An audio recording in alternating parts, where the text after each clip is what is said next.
Hey, Jose, great work in week 4. I just want to send you a quick video reply here to what you've written in both forums, which is excellent. I love the theme of compassion as the driver of what Jesus is doing and therefore the kind of nature of his power. Um, I think that's a really literarily compelling focus. It fits the sustained motifs of the whole section, but it's also just, powerful for us to frame in our own imaginations and experience that as the way Jesus is powerful. And I like the sort of way you said you came at Matthew 8 to 10, um, so that it's not overly determined by, you know, the opposition Jesus is meeting and then our tendency to vilify those opponents. I think that's a good just pivot in the way you're sort of coming to the narrative and allowing it to come through for the rest of us too. So love that. Um, I I think that the focus on compassion, this comes through what you say about Wilson. It affects the visibility of people. So if we press into some of what Wilson's getting into his in his article and the way you're developing the theme of compassion in relation to the needy people of Jesus's community, they become more visible to us, to one another, to others through the compassion that Jesus shows them. And that that strikes me as such an important insight that you've kind of opened up here.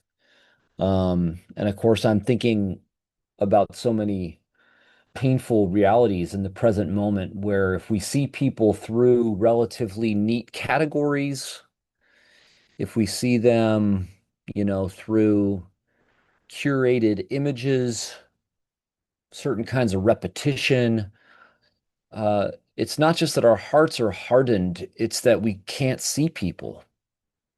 And when we can't see people, we even lose, in some ways, the opportunity to be moved by them, by their presence, their need, because we can only see them through this kind of one dimension that has come to dominate our imagination for whatever reason.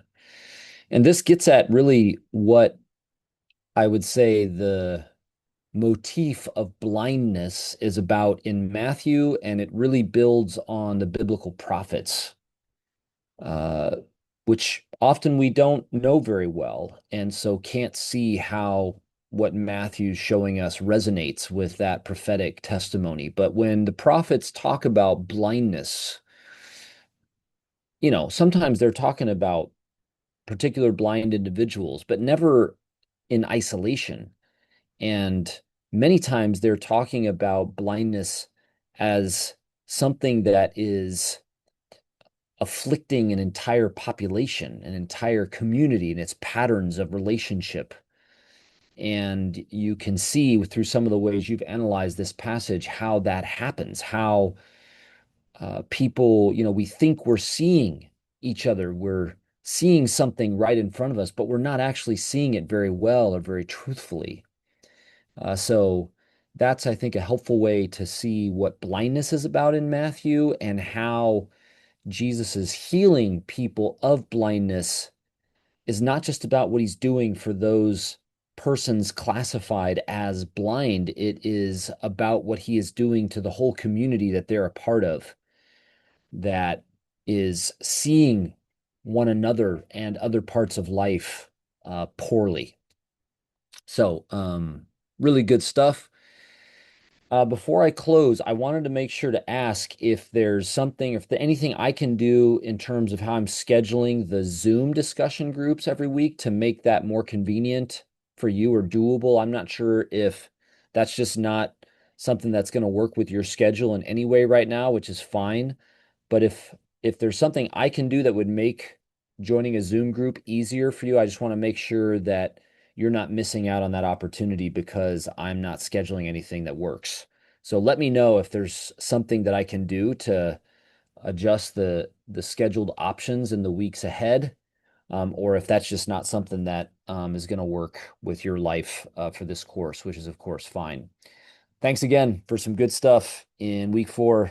See you in week 5.